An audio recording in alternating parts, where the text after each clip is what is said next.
Grimm's Tales, The Frog King, or Iron Henry. In old times, when wishing still helped one, there lived a king whose daughters were all beautiful. But the youngest was so beautiful that the sun itself, which has seen so much, was astonished. And blah, blah, blah. So basically, you all know the story of the Princess and the Frog. The original Grimm story is quite different, and that's why I'm going to tell it to you. So there's a king. It is good to be king. And this king has young daughters. Anyway, one of them is way more beautiful than the rest. She's out playing in a field by a well, and oh no! She drops her golden ball and it falls into the well. Oh no, my golden ball. And then this frog comes out. A frog? Can you get my ball? And the frog's like, "Oh, princess, don't cry. I'll get your ball, but you gotta pay me." Okie dokie. She's like, "Whatever you want. I'll give you gold, I'll give you pearls, fancy clothes." The frog says, "I don't want your golden pearls and fancy clothes. What I want is 3 things. Take me home with you and let me eat off your plate, drink out of your cup, and sleep in your bed." She says, "Yeah, sure, whatever you want, just go and get my ball." So the frog gets the ball. She's so happy to get the ball, she takes it. The frog says, "Take me with you!" And then she runs away and leaves the frog behind. Thank you.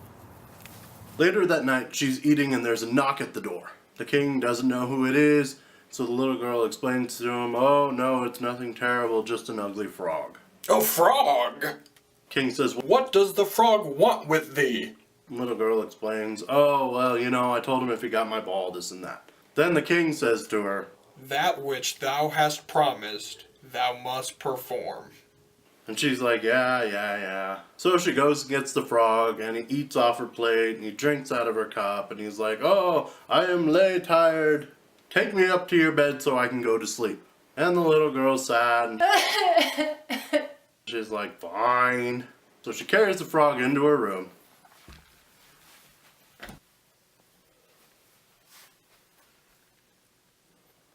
And at this point, she's so mad at the frog and the idea of him sleeping in her bed, so she smashes him against the wall.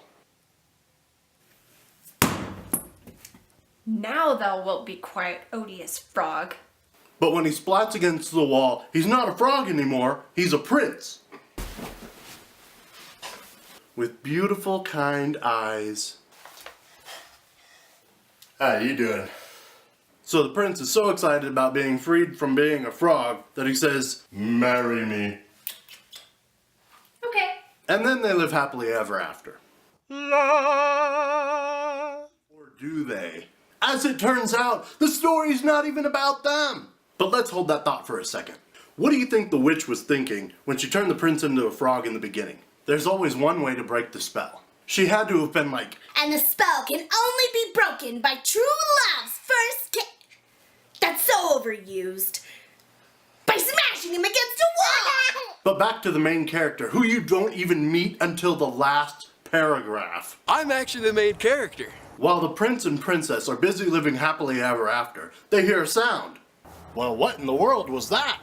The prince thinks, "Oh no, our royal carriage broke." But up steps his servant, Iron Henry. Who, me? Iron Henry says, "Oh no, prince, it's not the carriage breaking." That horrible sound is the chains dropping from my heart. This dude had his heart chained up because he was in so much grief he was afraid it was gonna break. When you were turned into a frog, my heart hurt so bad. Now that the prince is free, Henry can be free. Yay for Henry! So that's the actual story. A golden ball and Iron Henry. The end. Do you like it? I love it! Hope you guys like this video. Make sure you hit the like and subscribe and pay attention for more movies coming up right here on MaLee. Bom bom bom bom bom boo. Bom bom bom bom boo.